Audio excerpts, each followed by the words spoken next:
una sola arruga. Poseen la juventud sin edad de las obras que se acercan a la perfección. Un lenguaje nítido, nunca excesivo, a un tiempo reservado y tierno, sobrio y luminoso. Una prosa de andadura ligera que nunca se precipita y nunca se retrasa. Una prosa que llega a tiempo siempre. La historia simple y contada con palabras transparentes provoca en el lector una emoción en la que se alía lo más antiguo a lo más fresco, como oír un cuento de otra edad del mundo.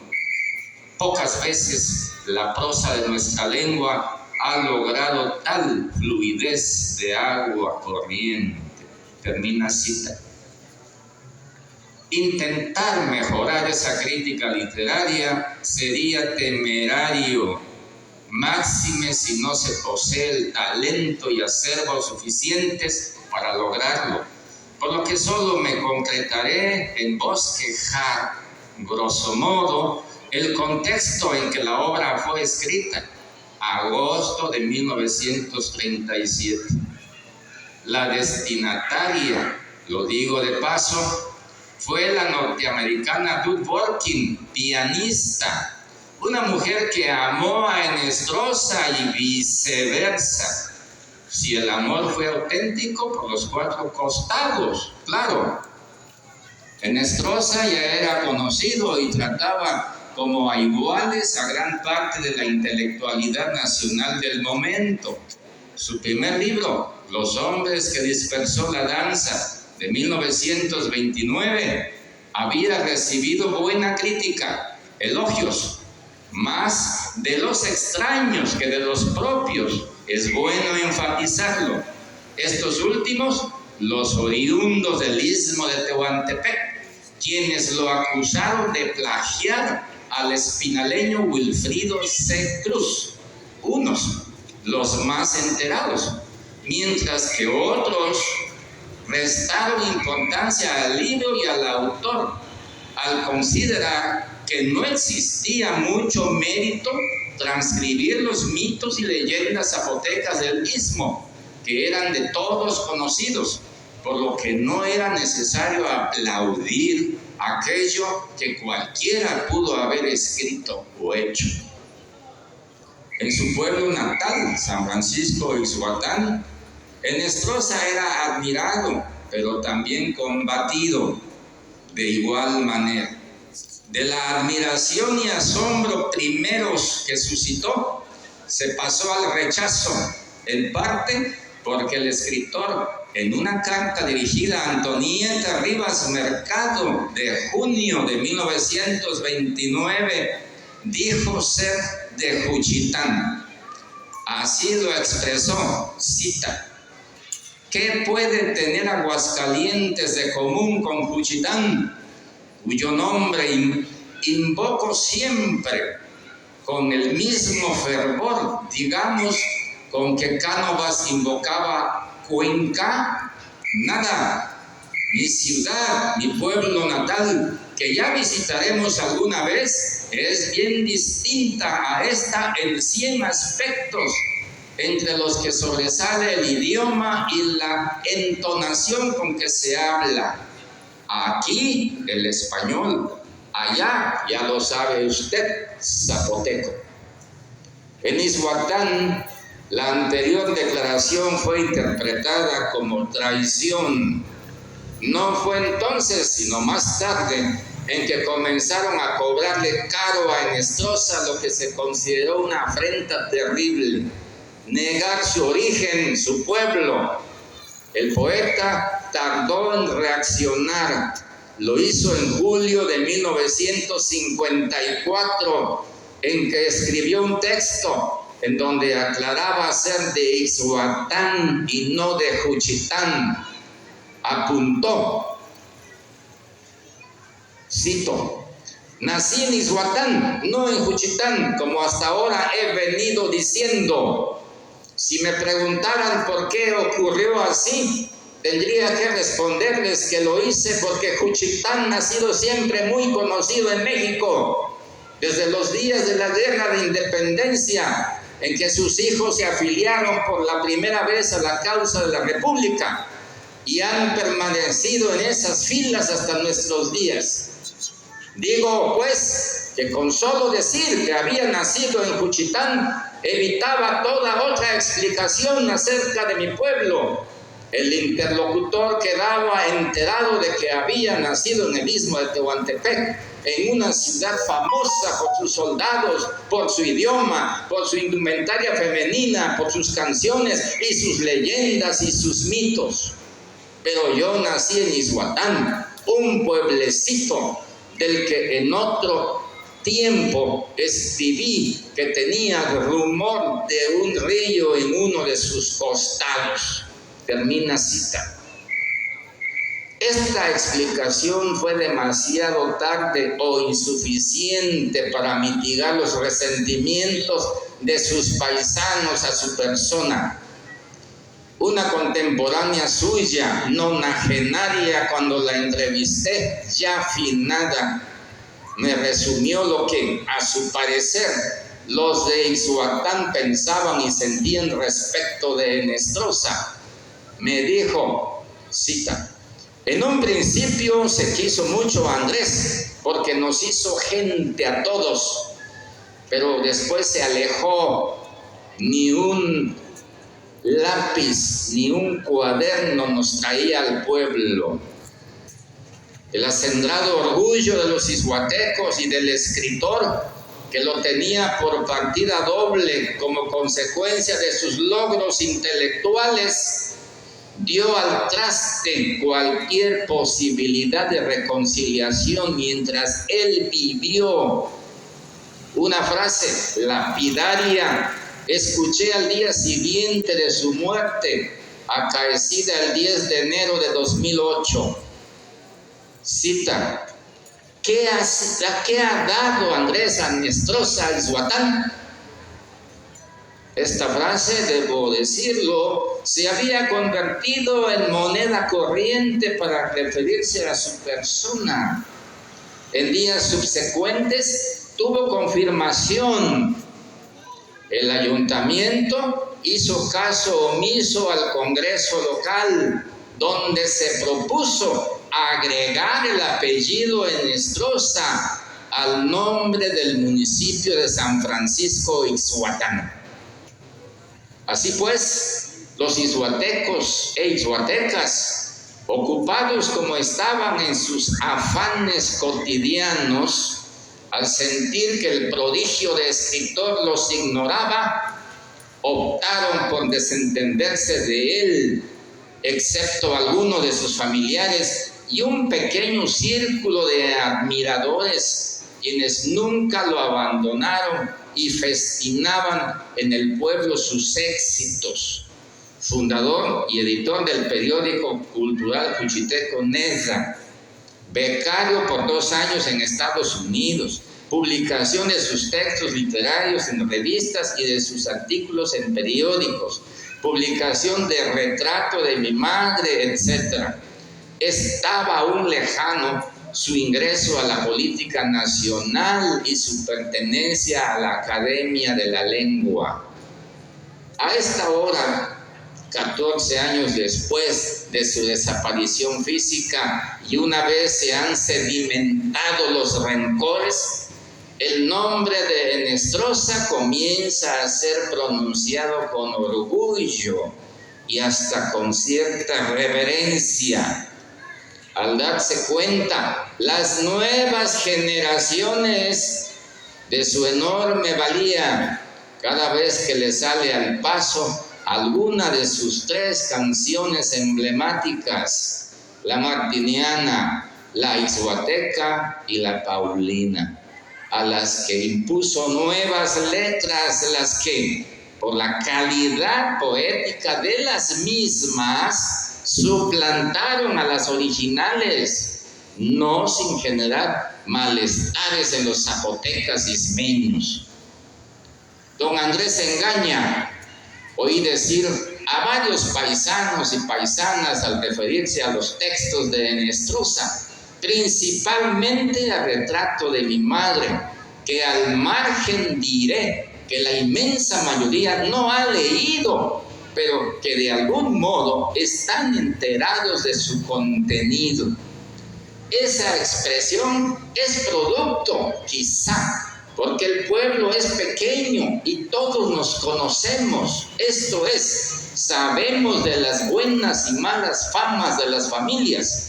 En su crítica, la gente olvida lo que es usual, olviden quienes conocen personalmente a quien escribe. Esto es, no pueden dimensionarlo cabalmente.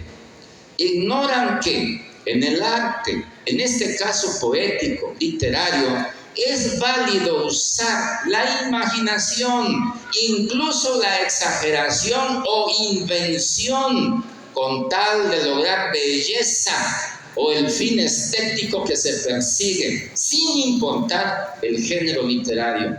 Por eso existen los mitos, leyendas, fábulas, cuentos, historias inverosímiles, narraciones extraordinarias, etc. Quienes los escriben y dan a la publicidad, claro está, son personas distintas al común, son artistas. Y entender a un artista no es cosa fácil. Enhestruza no escapó a esa incomprensión dentro y fuera de su ámbito familiar y local. Tanto lo verdadero como lo ficticio que contiene el retrato de mi madre le dan precisamente la calidad que un espíritu como el de Paz pudo captar. A él no le importó si Enhestruza mintió en su creación, si los datos que aporta son reales, si las descripciones de los paisajes son exactas, si los personajes que cita existieron en la realidad. Incluso no pensó si el texto recibido por él, un atardecer de manos de Enhestruza, era suyo o de otro autor. Por Paz aquilató lo que todo buen lector aprecia: el arte en un texto bien escrito, conteniendo emociones y poesía. Y vaya que el retrato de mi madre tiene ambas. El lector, conforme lee, acompaña al autor sin pensar si es una clásica carta, esto es, verdadera y anodina como suelen serlas, un subterfugio para engatusar a una mujer, un alarde literario en busca de la fama póstuma, etc.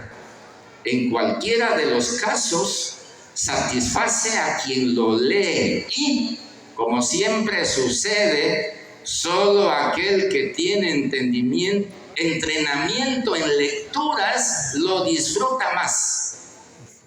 Yo, ixhuateco de cepa pura, a años luz de los talentos literarios de Paz, entré a la obra de Enhestruza como todo ixhuateco lo pudo haber hecho antes o después de mí, juzgando si lo que dejó escrito era verdad, mentira o presunción.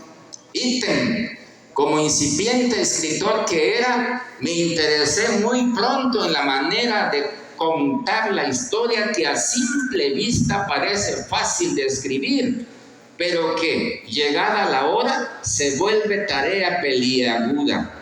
Solo yo sé de los muchos intentos que he hecho para escribir, si no algo parecido al retrato de mi madre, porque caería en plagio e imitación, sí un texto memorable, con calidad suficiente que, como bien dijo Enhestruza, me sobreviva y me dé fama póstuma.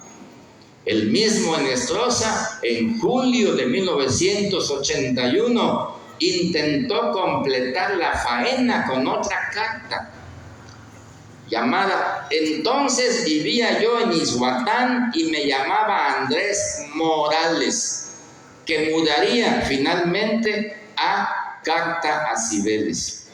No pudo superar el retrato de mi madre. a pesar de contener hermosas imágenes, siendo muy útil para comprender mejor a la primera. ¿A quién no le seduce la idea de componer poemas y canciones a una mujer amada?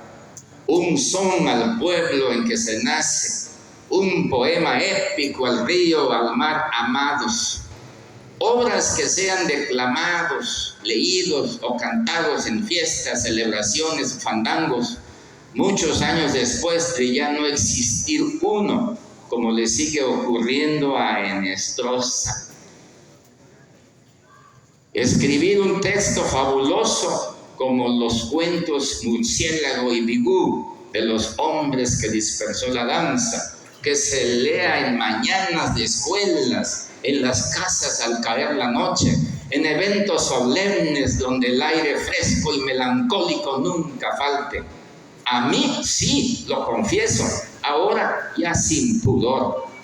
Por supuesto que soy lector asiduo de Henestrosa y un mucho su deudor, ya que mis textos, si se les escucha, tienen su eco, su murmullo, aunque luego enfilen por otros rumbos más propios. Mi admiración en algún momento se trocó en envidia y resentimientos, igual que lo vi manifestarse en muchas personas que lo criticaban sin ton ni son, hechas por quienes nunca lo conocieron en sus miles de textos publicados, de los que yo he leído unos 5,000, no todos. He visto casi todos los documentales y leído la mayor parte de entrevistas que le hicieron. En varias ocasiones conversé largamente con él, lo filmó, grabé, lo senté a mi mesa, le rendí homenajes. Desde mediados de los años 80 a la fecha, he escudriñado de cabo a rabo retrato de mi madre. Puedo señalar en él puntualmente qué parte se ajusta a la verdad y dónde aparece la creación literaria, la mentira, la fábula o invento con que lo sazona. En ese tenor ayudé a Henestrosa a corregir una fecha que tenía errónea. Soy amante de la poesía de su primer libro y Adiós Café, el mío, tiene reminiscencias de él. No tuve tiempo de conversar con él sobre su biografía Henestrosa, nombre y renombre, que reproduce el mito que Henestrosa se creó al puro estilo de otros artistas que le antecedieron y contemporáneos suyos, como el pintor Diego Rivera. En marzo de 2013, después de muchos años de acopiar información y cotejarla, finalmente concluí un ensayo sobre Henestrosa inédito, titulado El escritor y su sobrino. Yo pues, Henestrosa visto por otro Henestrosa. Henestrosa, sin duda, fue todo un personaje. Mire si no, en las postrimerías de su vida le expresó a Mariliana Montaner haberle tomado el pelo a todo el mundo. En la presentación del libro Andanzas, Sandungas y Amoríos, escrito en coautoría con Juan Alcázar y Mariliana Montaner, editado en 2006, expresó, cita de Henestrosa: hubo un hombre que se decía llamar Andrés Henestrosa. No existió, fue un invento de él mismo y se empeñó en que fuera realidad. No hay tal Andrés Henestrosa. Es una fábula, un cuento que yo mismo he inventado acerca de mí. Eso dijo. Ahí termina su cita. En efecto, no mintió esa vez al reconocer su mitología. Su fábula inicia al mentir sobre su fecha de nacimiento. Henestrosa nació un 30 de noviembre, es cierto, pero no de 1906, como todo el tiempo sostuvo. Mucho menos lo hizo al mediodía, como alardeó. Ennestrosa nació el 30 de noviembre de 1905, a las 3 de la mañana, en la primera sección, San Francisco Ixhuatán. Así quedó consignado en su acta de nacimiento, que obtuve gracias a un buen amigo. Si se autoasignó el año 1906, ello fue para parangonarse con Benito Juárez, el máximo de sus héroes. De allí que haya expresado un secreto deseo para sí mismo. Dijo: salid del pueblo carne mortal, volved al pueblo bronce y mármol inmortales. Está en camino de conseguirlo. Muchas gracias, buenas noches.